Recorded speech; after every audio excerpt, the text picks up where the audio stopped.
ba dito mo piniling makipagkita sa akin ngayon? Dahil dito ko sinimulan ang ginagawa kong investigation, Sasha. At dahil alam ko rin na dito nakatago ang mga lihim ni Victor Kang.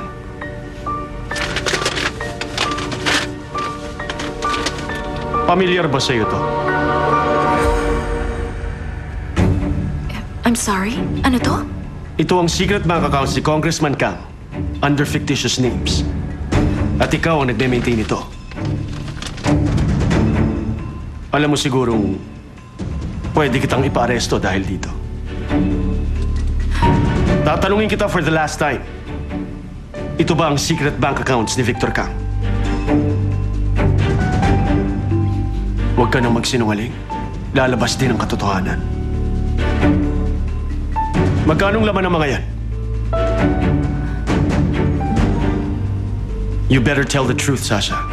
Dahil kung hindi man ako, may iba pa rin makakatuklas niyan. I need to go. Ayos ka lang? Yes.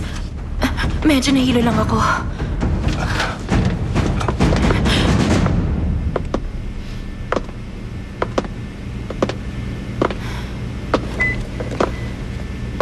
Sigurado kang ayos ka lang?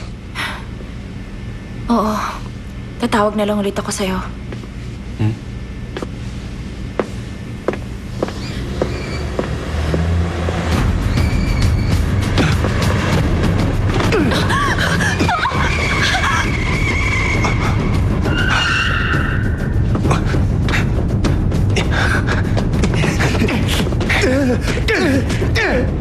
Sino ka? Sino nagutos sa'yo? Ha?